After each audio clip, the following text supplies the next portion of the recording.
Olá, tudo bem? Sou o Ronaldo Berti. Esse é mais um vídeo da série Resumão em 15 minutos. E agora, setembro, o assunto do país é a comemoração dos 200 anos da independência do Brasil. A independência do Brasil, proclamada por Dom Pedro I em 7 de setembro de 1822, portanto, há 200 anos atrás, conforme aprendemos nos livros de história.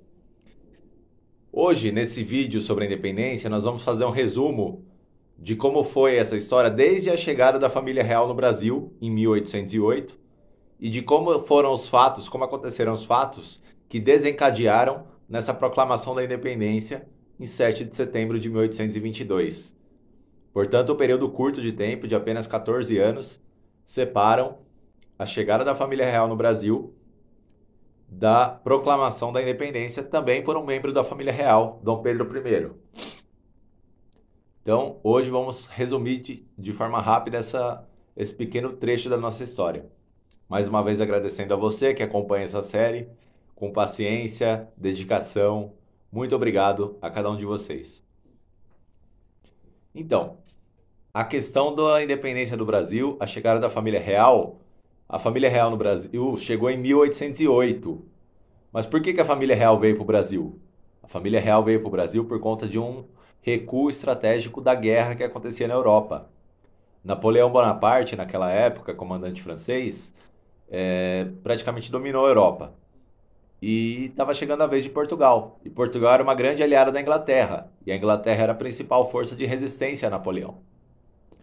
E aí Dom João VI, o pai de Dom Pedro I, que era o rei de Portugal na época, ficou num grande embate, porque ele não queria perder as relações comerciais que ele tinha com a Inglaterra e também não queria ser invadido, perder o seu território, não queria perder a sua soberania. E então o que Dom João VI fez? Ele deixou Portugal sob o comando de auxiliares seus e ele, com toda a sua família real, veio ao Brasil, passou a comandar as duas colônias, Portugal, que seria a matriz, e Brasil, a colônia.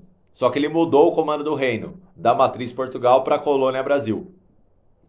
E aí Dom João VI, perdão, o rei de Portugal na época, chega aqui no Brasil em 1808. E aí a viagem foi tumultuadíssima, quase 2 meses de viagem. Muitas pessoas adoeceram nessa viagem, algumas pessoas faleceram, porque vieram toda a elite de Portugal na época, não só a família real, como banqueiros, advogados, enfim, pessoas que faziam parte da elite, militares, juízes, padres, todos eles vieram aqui para o Brasil. Eu vou colocar o óculos aqui rapidinho para continuar o vídeo que eu estou com dificuldade aqui com a iluminação. E aí, na chegada ao Brasil, em 1808, a colônia portuguesa se assustou com o que tinha aqui. Porque o Brasil era literalmente uma terra de ninguém, era uma terra atrasada, não tinha nada, não tinha comércio, não tinha outra forma de relacionamento, era uma colônia totalmente primitiva. A maioria da população estava no litoral, não tinha população no interior do país. A população era de 3 milhões de pessoas só, num território imenso. E 20% dessa população era composta por indígenas. E então o Brasil não tinha nada. O Brasil não tinha estrada que ligava o interior ao litoral, não tinha moeda própria, não tinha hospital, banco, empresa.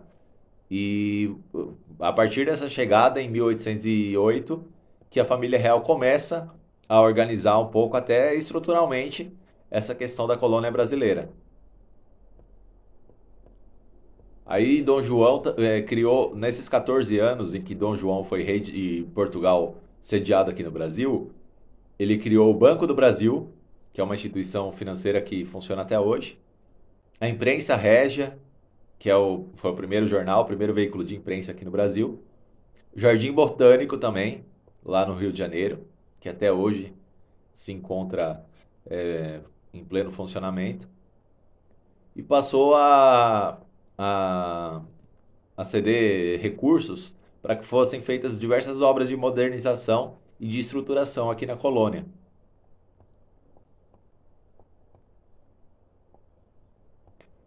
Só que aí o que que aconteceu? Dom João VI veio para cá, deu preferência ao Brasil, digamos assim, por conta dessa questão estratégica, dessa fuga da guerra. O... E Portugal, óbvio, como ficou sob o comando de seus auxiliares, a situação se inverteu. Enquanto o Brasil deu um salto de modernização em poucos anos, enquanto o Brasil teve todo o investimento do reino português, Portugal ficou para trás. E aí a guerra acabou, Napoleão morreu e os portugueses começaram a se revoltar porque Portugal estava abandonado. E Portugal dependia do dinheiro do Brasil, dependia da extração de cana-de-açúcar, dependia do minério. Todo o recurso que sustentava Portugal era tirado aqui da colônia. E com a vinda da família real para cá, o recurso acabou ficando aqui. E aí, com esse recurso ficando aqui, que foi possível custear todas essas obras de modernização que eu comentei agora há pouco, as estradas, a modernização da imprensa, a modernização bancária, enfim, o dinheiro do Brasil que durante 3 séculos era destinado a sustentar Portugal, o dinheiro do Brasil pela primeira vez na história passou a ficar aqui no Brasil e custear obras de modernização e estruturação do país. Então, pela primeira vez na história, esse eixo histórico se inverteu. De Portugal ficar literalmente abandonada e a família real portuguesa deixar no Brasil o dinheiro que era produzido aqui no Brasil. Só que Dom João VI, embora tivesse toda aquela fama de bonachão, toda aquela fama de uma certa forma equivocada que as séries, que os filmes e que alguns historiadores atribuem a ele, Dom João VI era um homem muito inteligente, muito estrategista também. Da mesma maneira que ele veio aqui para o Brasil para fugir da guerra e fugir de um impasse político e diplomático, ele percebeu, depois de uma década aqui, que ele corria o risco de perder o reino de Portugal. Porque Portugal estava abandonada, Portugal não tinha ninguém da família real lá. Tinha os auxiliares, claro, que eram pessoas de confiança e tudo mais, mas a população estava revoltada. Principalmente por ter afetado o bolso, o poderio econômico. O povo português passou a perder muito dinheiro com a ausência da família real lá e com os investimentos aqui no Brasil. Então, o que Dom João VI pensou e chegou em consenso junto com seus auxiliares aqui no Brasil, com a família real e com o seu gabinete? Que ele precisava voltar para Portugal. Porque o risco da família real perder o seu poder em Portugal era um risco que crescia cada vez mais. Então, Dom João VI se reuniu junto com o seu gabinete de crise e falou: e agora, o que a gente faz? Porque se eu voltar para Portugal, o Brasil vai continuar na situação que estava antes, e aí eu vou resolver o problema em Portugal e criar um novo problema no Brasil. E se eu ficar aqui no Brasil, eu vou perder o poder em Portugal. Eu não consigo estar em 2 lugares ao mesmo tempo. E sempre o lugar que eu não estiver, o meu poder vai ficar sob risco, principalmente agora no Brasil, que as coisas começaram a se estruturar, que não é mais uma terra abandonada como era antigamente.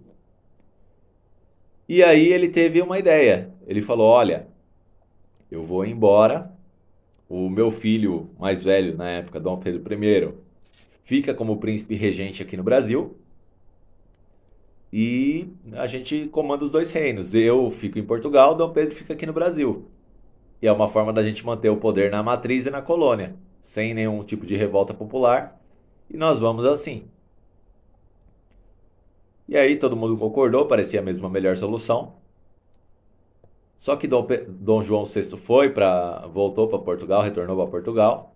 E a população começou, a elite aqui do Brasil, que na época já começava a se formar, elite intelectual, elite monetária, financeira, começou a discutir uma forma de independência.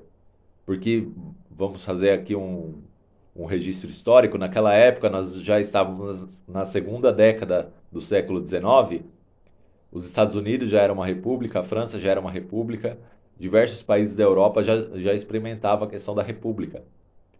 E as colônias também, as colônias colonizadas por potências europeias, começavam a conquistar sua própria independência.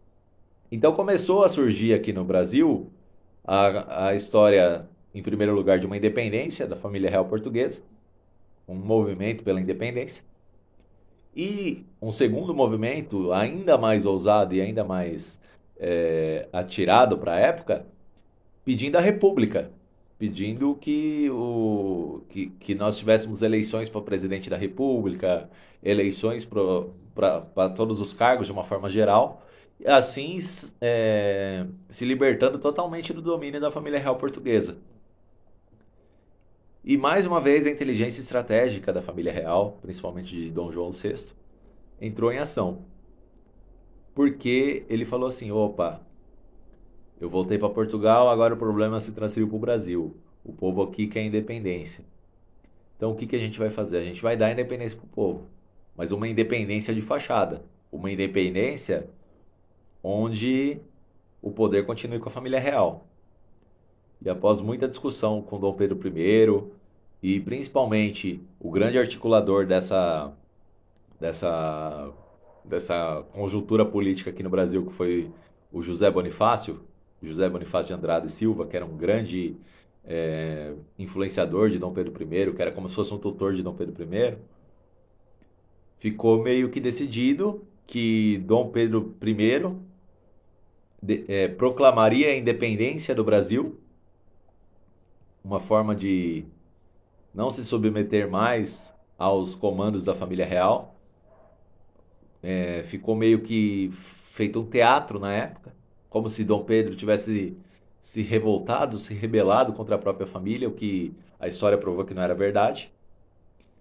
E aí Dom Pedro I, nesse 7 de setembro de 1822, às margens do Rio Ipiranga, numa viagem, na volta de uma viagem que ele fez para Santos, com toda a pompa e circunstância, proclamou a independência do Brasil. Mas essa independência, é claro, já costurada nos gabinetes do poder, já com a aceitação da família real. E aí, vale ressaltar que o pessoal fala muito dos portugueses, mas a família real portuguesa, eu acho que nenhuma família real no mundo conseguiu manter o controle de uma colônia tão potente e tão poderosa quanto o Brasil por tantos anos. Porque após a independência do Brasil, em 1822, a família real manteve o poder aqui na colônia brasileira por mais 67 anos, até a proclamação da República em 1889, que vai ser o tema do nosso próximo vídeo. Mas toda essa reflexão serve para a gente pensar, porque muitas vezes as pessoas fazem piada com português, que português é isso, português é aquilo, mas a família real portuguesa foi muito, muito, muito inteligente na forma de conduzir a política aqui no Brasil e na forma de se perpetuar no poder. O que, claro, nos custou séculos de atraso, porque o Brasil virou uma república com mais de um século de atraso perante as grandes potências do mundo, justamente por conta de toda essa conjuntura política, de toda essa costura, de todo esse esforço que a família real fez para se perpetuar no poder. E aí também um grande aliado da família real nessa manutenção de poder é a escravidão, que muita gente também atribui à princesa Isabel como uma figura abolicionista, como a pessoa que assinou a Lei Áurea, como a pessoa que, entre aspas, libertou os negros da escravidão, mas a gente vê que tudo isso também foi uma jogada política, como a gente vai ver no próximo vídeo, no vídeo sobre a proclamação da República, onde a princesa Isabel se tornou a grande heroína da abolição por conta de um interesse da família real de ter um terceiro reinado, onde a princesa Isabel seria essa rainha, essa imperatriz. E, enfim, até mesmo a questão da escravidão foi afetada pela cobiça de manutenção do poder da família real. Esse é o tema do próximo vídeo. Hoje nós falamos um pouco sobre a independência do Brasil e sobre os reflexos desses 200 anos de independência, entre aspas, né? Mas é uma data comemorada, uma data que a gente aprende desde pequeno na escola e que a gente, depois de adulto, descobre que as coisas não foram tão bonitas como ensinam os livros didáticos. Obrigado pela paciência, pelo carinho. Valeu, galera. Até a próxima.